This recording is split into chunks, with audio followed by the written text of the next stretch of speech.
The morning was gray when Clara McBride came up the road, her shawl drawn tight around her shoulders, her newborn pressed against her breast. The earth beneath her boots was heavy from last night's rain, every step pulling at her skirts with mud. The child stirred faintly in her arms, his breath a fragile whisper against her skin.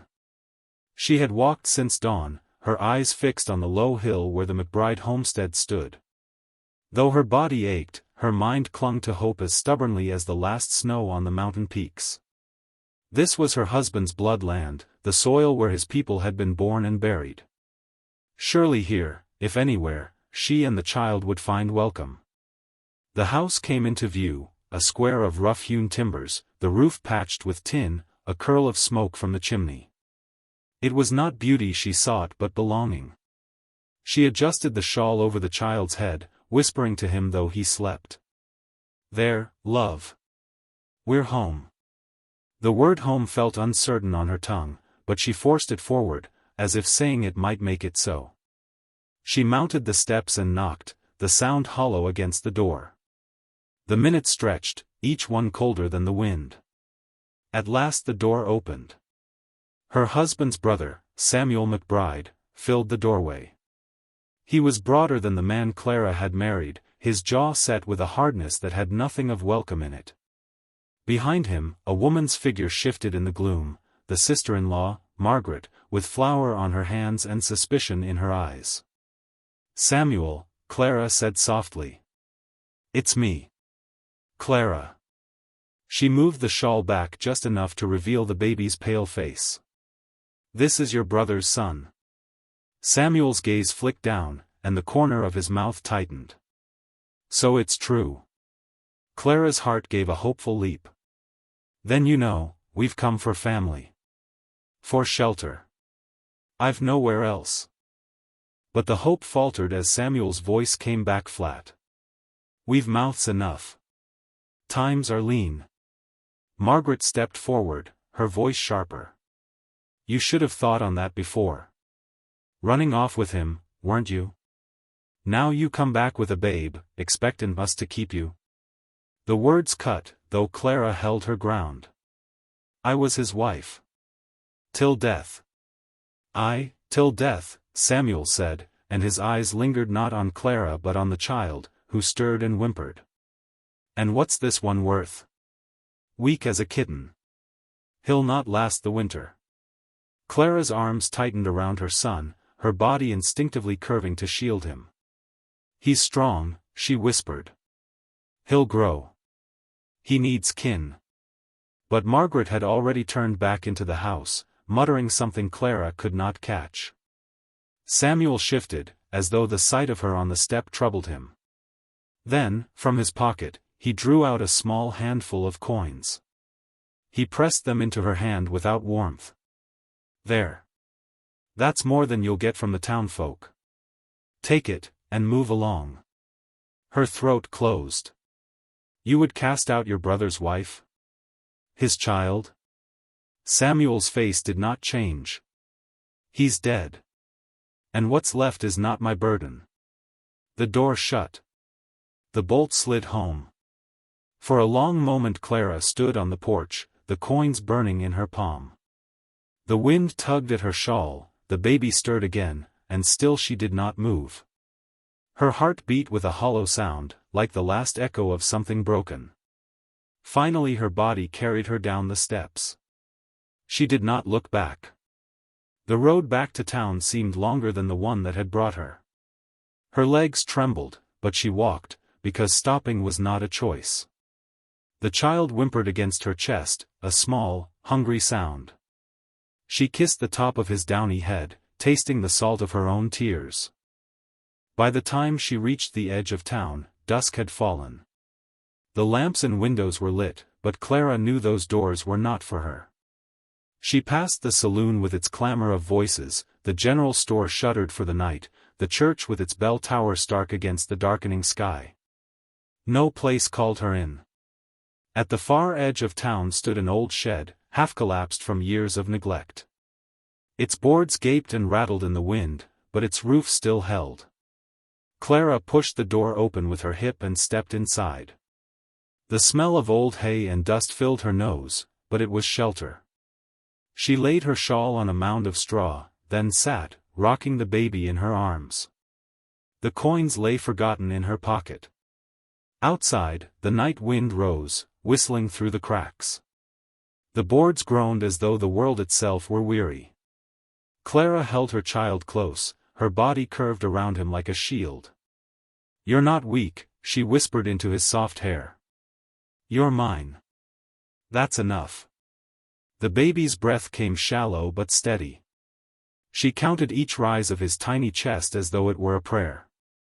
In the silence, memories pressed in, her husband's laughter by the fire, the vows spoken under a cottonwood tree, the way he had called her by name as though it meant more than any word.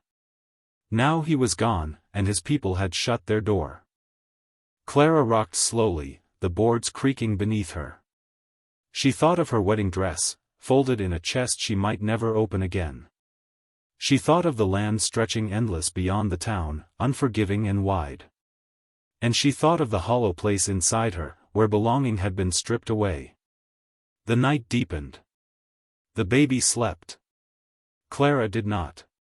She kept her vigil in the dark, listening to the wind scratch the boards like restless hands. The outline of her grief sharpened there, in that forsaken place.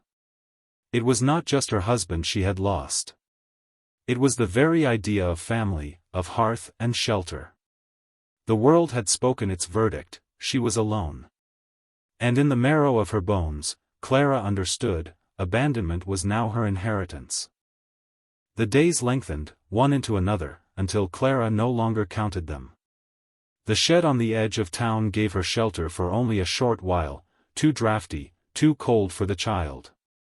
By some mercy, the owner of the general store took pity on her. Mr. Barlow was a man of numbers and scales, not sentiment, but his wife had once been a mother, and perhaps that softened him.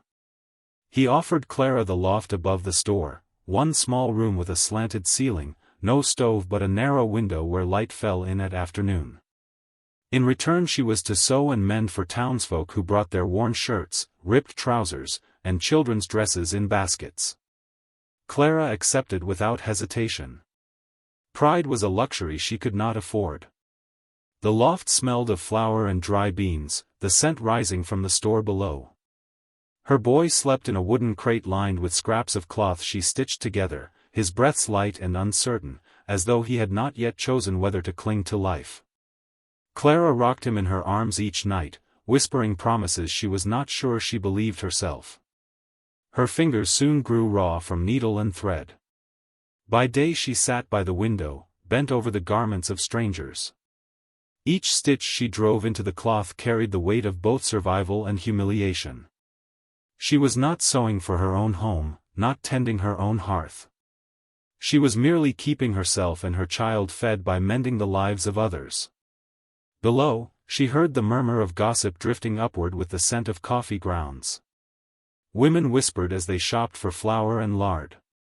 "They say he drowned at the crossing, foolish as ever. Never should have taken her. His people never liked the match. And now she's up there, sewing like some hired girl." Clara's hand would pause on the needle at such words, though she never let herself cry while the child was awake. Instead, she swallowed the bitterness, letting it settle in her chest like a stone. At times she thought of confronting them, telling the story as she knew it, how her husband had braved that swollen river not for pride but to bring home medicine for her fever. How he had loved her fiercely, his hand steady on her cheek even in his final days. But gossip was stronger than truth in towns such as these. She saved her breath. On evenings when the air cooled, Clara would wrap her shawl around herself and carry the boy out to the line of cottonwood trees that marked the edge of the fields. Their leaves shimmered silver in the twilight, the branches tall enough to make her feel small but sheltered. There she would speak softly, telling the child stories his father once told her. "Your papa," she whispered, "he could rope a calf faster than any man. He sang when he worked, though his voice wasn't sweet. Said the cattle didn't care how it sounded. He once carved me a hairpin out of bone, said it would hold up my hair till we were old." The baby gurgled faintly, his tiny fingers grasping the air. Clara smiled through tears. He would have held you like this, too. Would have called you by name every morning. The wind sighed through the cottonwoods, carrying her words away. For a moment she felt less alone, as though her husband still lingered in the spaces between leaf and shadow. But when she turned back toward the town's faint lamplight, the emptiness pressed on her again. Nights were the hardest. In the loft above the store, she could hear laughter from the saloon down the street, the clatter of boots, the ringing of coins on a counter. She would sit in the rocking chair by the window, her child in her arms, and feel the silence crowd in once the noises faded. Sometimes her eyes would fall on the wooden chest she had carried with her, small, battered, but still holding the wedding dress she could not bear to unfold. The memory of that day was bright, the white cloth brushing over the grass, the way her husband had looked at her as though the world held only her name. To open it now would be to let all that grief rush out like a flood. So she left it closed, its weight a silent anchor in the corner of the room. And always, the land pressed against her heart. The prairie stretched beyond the town, wide and merciless, its winds cold even in spring. She could feel in its breath the same indifference she felt from her husband's kin. The earth did not care whether she lived or faded. It would remain, silent and vast, long after her footsteps were gone. Yet there were moments, small, fragile, when she sensed something different. In the morning light, when the sky burned with pink and gold, the land seemed almost to invite her to endure, to keep walking its hard roads. She did not know if that was mercy or merely her own stubborn will. Still, a thought began to form within her, thin but persistent. Survival was not enough.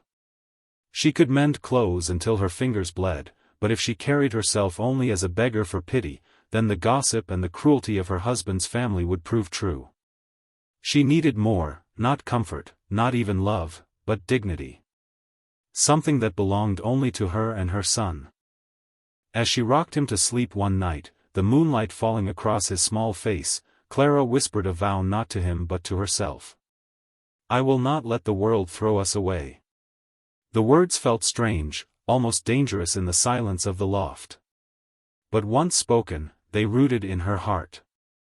She kissed her child's brow, and for the first time since she had been turned from the McBride door, she felt not just sorrow but a small ember of resolve. The night was still heavy with loneliness. Widowhood clung to her like a shadow she could not shake. The longing for her husband's voice, the sound of her name on his lips, remained an ache that would never ease. But she understood now that grief alone could not guide her. If the world would not hand her dignity, she would have to claim it herself. The evening sky darkened in the west, swollen clouds rising heavy as stone. Clara had seen storms build before, but this one carried a weight that unsettled her. Thunder muttered low on the horizon, a warning rumble like hooves rolling across the mesa. Her child stirred, fussing with hunger, and the water jar by the wall was near empty. She had meant to draw more before nightfall, but the gossip of the women in the store had slowed her hand at the needle.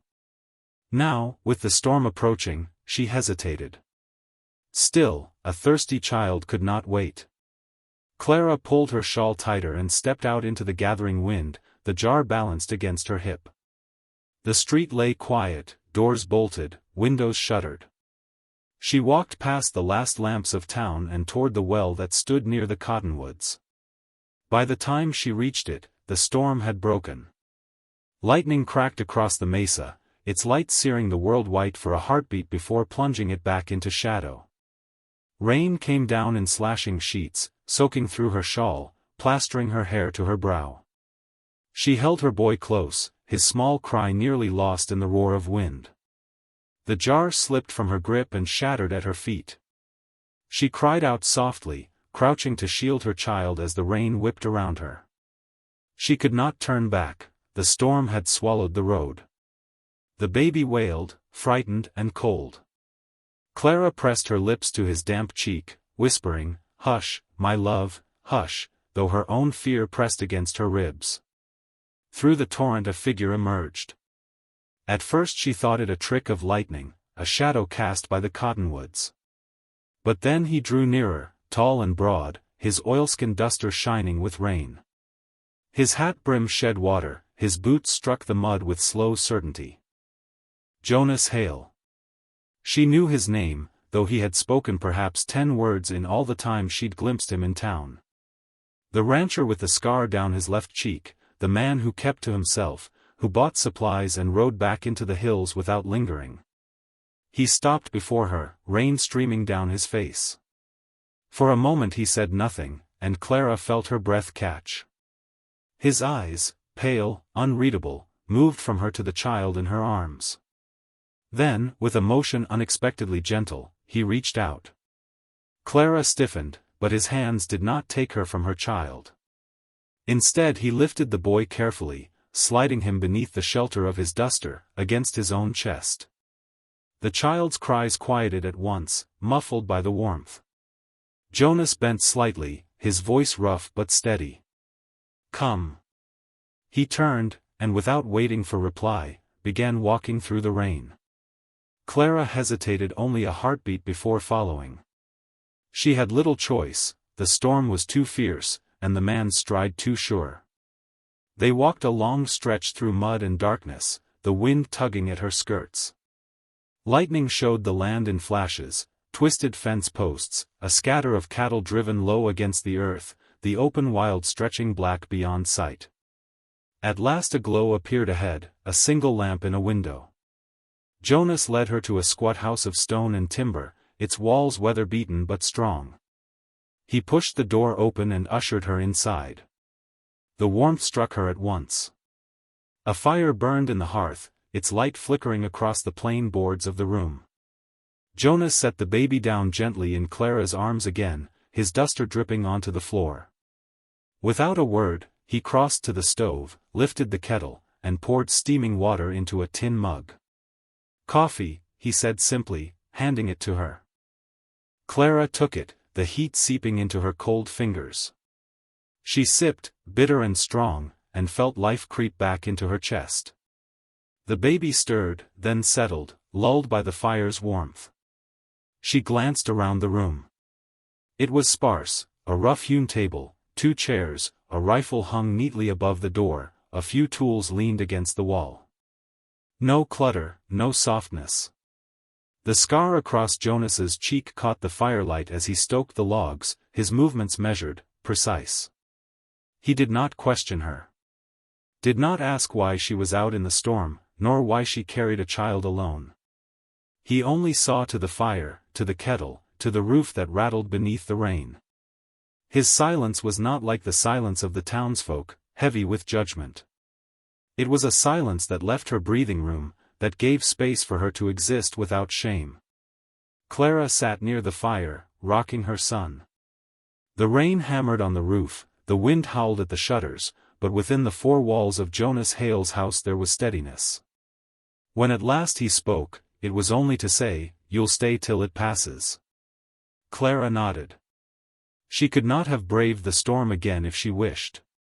As the night wore on, the fire burned low.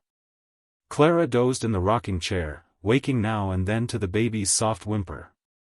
Each time she lifted him, Jonas watched quietly from his chair, saying nothing, as though he knew the shape of sleepless nights himself. Toward dawn the storm eased, the thunder rolling away into silence. The room smelled of wet earth and wood smoke. Clara looked at Jonas, his scarred face half hidden in shadow, and felt something she had not expected, not fear, not pity, but the faintest ember of safety. She realized then that kindness did not always come clothed in words. Sometimes it was a steady hand lifting a child out of the rain. Sometimes it was silence shared beside a fire while the storm raged outside. And in that silence, for the first time in many weeks, Clara let her body rest. The storm left the land sodden, the roads washed into ruts deep as troughs. For 3 days the sky hung low with clouds, and Clara remained in Jonas Hale's house with her child. She told herself it was necessity, that the roads were impassable, that the town was too far to walk with a babe in arms, but beneath those reasons lay another: she did not yet have the strength to go. Jonas asked for no explanations. Each morning he rose before light, pulling on his boots with quiet efficiency. Clara would hear him moving about the yard, the steady rhythm of work, buckets drawn from the well, the scrape of a shovel, the heavy creak of barn doors. When he came back in, his hands and boots carried the smell of wet earth and livestock, but his house remained ordered, every tool in its place. Clara noticed things in the silences. The way the ropes by the door were coiled into neat braids, not tossed. The polish on the rifle above the mantel, gleaming though it bore no fresh powder marks. The small cracks in the handle of his hammer, bound with leather strips so it could still serve. His was a life of repair and order, a man who kept what he had alive by tending it. She wondered if he lived that way because of the scar, because one thing in his life had been broken beyond mending, and so he kept all else unbroken. She never asked. Nights were another rhythm.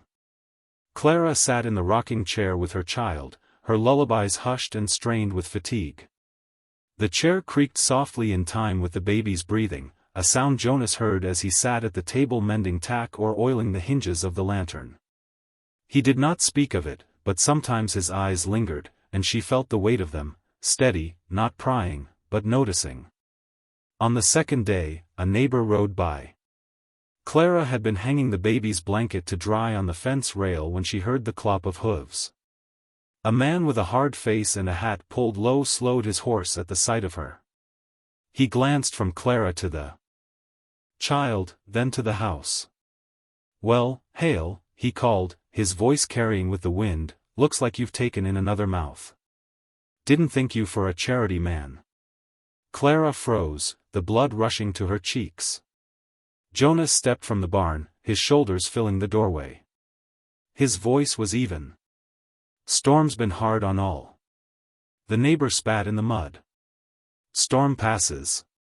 Strays ought to move along." Jonas said nothing more. He only stood until the man rode on, his horse's hooves kicking up clods of wet earth. Clara turned back to the blanket, her hands trembling. Inside, she said nothing of it. But the words clung to her like burrs. Stray. That was how the town saw her, how her husband's kin had cast her. She did not need Jonas's silence to remind her. Yet that evening, when she sat with the child and the fire burned low, Jonas spoke in his plain voice. "You've done no wrong being here." Clara startled at the sound, almost dropping her needle. His gaze held steady on the flames, as though he had not spoken at all. But the word settled in her chest, loosening something she had not known was clenched. From then on, their silences began to shift. They no longer cut sharp like a blade. Instead they softened, grew companionable. She found herself listening for the sound of his boots on the porch, for the scrape of his chair against the floor. He did not fill the air with questions, but when he did speak, it was with an honesty that left no room for pretense. "You sew for half the town," he said one evening, his scar catching the lamplight. "But who sews for you?" Clara looked down at her hands, red from the needle, and gave no answer. But the question lingered in her mind through the night, long after the child had fallen asleep. In small ways, trust began to creep in. Jonas left a clean pail of water by the hearth each morning without comment. Clara mended the tear in his coat sleeve, laying it folded by his chair without a word. Neither thanked the other, yet both. The land outside remained heavy with mud, the roads slow to dry. Clara knew she could not linger forever in a house that was not hers. Yet each day she found another reason to stay. The child slept better here, away from the draft of the loft. Her own body breathed easier, unpressed by the whispers of town. One night, as rain tapped soft on the roof, she thought of her husband. She remembered the warmth of his laugh, the way he had carried her across the river shallows with her dress hiked in his arms. That ache would never leave her. But as she rocked her child, she felt something different too, the sense of another presence, not her husband, but Jonas, steady in the chair across from her, mending leather in his calloused hands. The ache of widowhood remained, but for the first time it shared the room with something else, a fragile trust, as if walls could fall not in shouts but in slow drips, like snow melting from a roof in spring. Jonas's scar caught the firelight, his face drawn but not unkind. He glanced at her once, just once, before returning to his work. Clara lowered her eyes, her lips brushing her child's hair. In the hush of that room, with storm clouds drifting on the horizon, she realized that silence itself could be a form of shelter, and that protection, when freely given, might be its own kind of strength. The night was still when the riders came. Clara had just settled the child into his blanket near the hearth, the flames painting soft shadows across the room. Jonas sat at the table, running a whetstone along the edge of a knife, the steady rasp filling the silence like a measured breath. Outside, the wind had fallen quiet, the land holding its breath beneath the half-moon. Then, hoofbeats. Slow at first, then louder, a drunken rhythm breaking the peace. Clara stiffened, her needle pausing in mid-stitch. Jonas's eyes flicked toward the door, his face unreadable, though his hand stilled on the blade. The riders drew up outside, the snort of their horses carrying through the thin walls. Laughter, coarse and slurred, cut into the night. Clara's stomach turned cold. She knew those voices. McBride, one called, voice thick with drink. "You in there, girl?" Her blood froze. Her husband's kin. Jonas rose, laying the knife down with deliberate calm. He crossed to the mantel, his hand brushing the rifle that rested there. He did not take it down, only laid his palm on the wood, as though claiming its weight. The door rattled under a fist. "Come out, Clara. You've no place here. Draggin' our brother's name through the dirt, livin' off scraps like some stray dog." Another voice joined, harsher. "You shame us. We told you once. You're to leave, and this time it's for good." Clara's breath came fast. She pressed a hand to her child's cradle, her body trembling. She could not move, could not speak. Memories of that first day, coins pressed into her hand, a door slammed against her, rushed back with cruel clarity. Jonas unbarred the door and stepped into the threshold. Firelight spilled behind him, casting his broad frame in a glow that reached the riders outside. 4 of them, she counted, shadows mounted on restless horses, their faces roughened by drink and spite. "Evenin'," Jonas said, his voice low and steady. The men sneered. "Ain't your matter, Hale. Step aside. We'll take her from here." Jonas's hand rested firm on the rifle above the door. He did not raise it. "She's under this roof." A silence stretched, broken only by the horses shifting in the mud. One of the riders spat into the dirt. "That roof won't hide her forever. She don't belong." Jonas's voice did not rise, but it carried like the weight of stone rolling down a hill. "You've said your piece. Now ride." The men laughed, though uneasily. "What's it to you, Scarface? You got no kin, no say in it." At that, Jonas's grip tightened slightly on the rifle stock. For a heartbeat Clara thought he might draw it, and her heart raced with terror of the violence that might follow. But Jonas did not. He only took a single step forward, his scar catching the firelight, his presence filling the night with a quiet authority. "She belongs as much as any who draw breath," he said, his voice calm but edged with steel. "And you'll not lay hand nor word on her again." The laughter faltered. Something in Jonas's steadiness unsettled them more than any shouted threat. His silence, his scar, his unshaken stance, it told them plainly he would not move, and if pressed, the rifle above his hand would speak louder than their cruelty. At last one cursed under his breath, tugging at his reins. The horses stamped, restless with the tension. Another muttered, "Not worth it. Let the fool keep her." They wheeled their mounts, the sound of hooves retreating into the dark, curses fading with the distance. The night grew quiet again, save for the crackle of the fire. Jonas shut the door with care and slid the bar into place.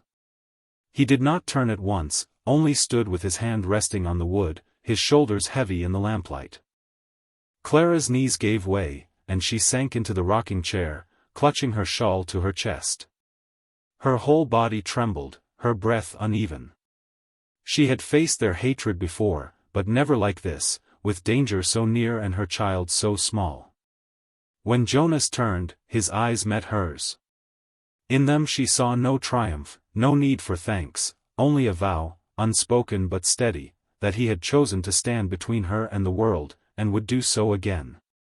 Her throat broke with sobs she had held back for too long. Weeks of silence, of swallowing pain, of keeping her face hard before others, it all spilled out now, raw and unguarded. She wept openly, her tears falling hot onto her hands. Jonas did not speak. He did not reach for her, nor try to quiet her. He only pulled a chair near the fire and sat, his presence solid, his silence no longer empty but anchoring. The child stirred in his sleep, whimpering softly. Clara bent to soothe him, her tears falling onto his small blanket. She whispered his name between sobs, as though reminding herself he was still here, still hers. Jonas leaned forward, elbows on his knees, watching the fire as if it carried the weight of all unspoken things. His scar caught the light, but in that moment it seemed less a mark of violence than of endurance. The flames flickered, the room breathing with the sound of her sobs and the steady crackle of wood. Time stretched, soft and slow, until Clara's tears eased into silence. She looked at Jonas then, her eyes swollen, her chest still aching. He met her gaze and gave a single nod, not of pity but of recognition, as though saying he understood, though the words remained unsaid. And in that quiet, Clara understood something too: dignity was not begged for, nor handed down from others. It was defended, sometimes fiercely, sometimes silently, but always by standing firm. That night, as the fire burned low and the danger rode off into the dark, Clara felt for the first time that she was not standing alone. The weeks that followed carried a hush of watchful eyes. Word of the standoff spread through the town like fire in dry grass. Some said Clara was shameless, clinging where she was not wanted. Others whispered of her endurance, the way she bore up beneath grief and hunger, the way she stood unbroken though the world turned her away. At the mercantile, women turned their shoulders; at the well, a few offered her water with quiet nods. No one was blind to the tale: a widow, cast out, guarded by a scarred man on the edge of the prairie. Jonas paid it no mind. He rarely entered town, and when he did, the same silence that cloaked his ranch followed him down the street. Yet Clara felt the weight of every gaze, the cut of every whisper. She stitched with her head bowed, rocked her boy in the lamplight, and wondered if life would ever loosen its hold on her shame. It was on a wind-bright morning that Jonas placed a folded paper upon the table. His scar caught the sun where it angled through the window, his hand resting heavy on the wood. Clara looked at the paper, then at him. "What is it?" she asked, her voice hushed, as if the walls might overhear. He nudged it toward her. "Land." Her breath caught. She unfolded the deed with trembling fingers. The letters spelled out what her eyes could scarcely believe: a parcel of earth, a stretch of prairie on the far edge of his range, written into her name. She looked up, her throat tightening. "Jonas." He did not flinch, nor soften. "It ain't charity." His voice was steady, the words plain. "It's yours to work. Yours to keep." She held the paper as if it might vanish. For weeks, for months, she had bent beneath the weight of being unwanted, pushed aside, dismissed, left to wander with nothing but a child in her arms. And now, before her, lay the opposite of exile. A home. A place to set roots. Tears welled, but she blinked them back. "Why me?" Jonas's gaze did not waver. "Because you've stood." That was all he said, yet in the words was more than pity, more than kindness. It was recognition. Respect. Clara's hands shook as she folded the paper again, pressing it close to her chest. He had not spoken of marriage, nor pressed her with promises. It was not possession he offered, but dignity, the right to walk forward without begging for a place. That night she lay awake, her son's soft breathing beside her, her heart restless with new wonder. She thought of her wedding dress folded in the chest she had never dared open since burying her husband. Once it had been a symbol of beginning, later, of loss too sharp to bear. Now, in her mind's eye, it was neither. It was cloth that had once carried her forward into love, and perhaps could again, though in another form, another time. At dawn she rose, wrapped her boy in her shawl, and saddled the small mare Jonas had lent her. The horizon glowed pale, the earth smelling of dew and dust. Jonas watched from the porch as she mounted, the paper tucked safe against her breast.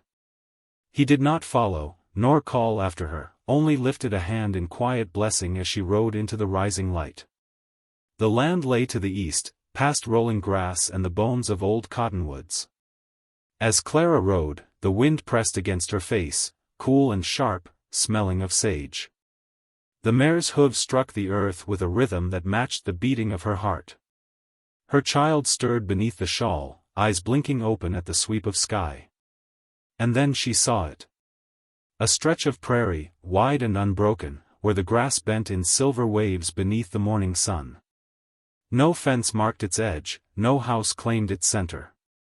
It was bare, waiting, alive with promise. Clara dismounted slowly, her knees weak as if she had walked all her life only to arrive here.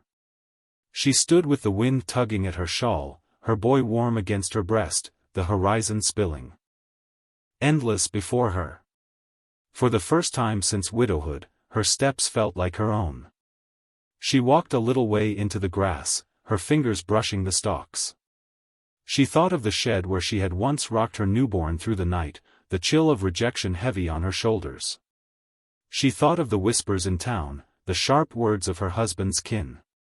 And then she thought of Jonas's scarred hands laying the deed upon the table, steady and unshaken. This land was not given to erase her shame, it was given to honor her endurance. She sank to her knees, the grass whispering around her, and kissed her boy's forehead.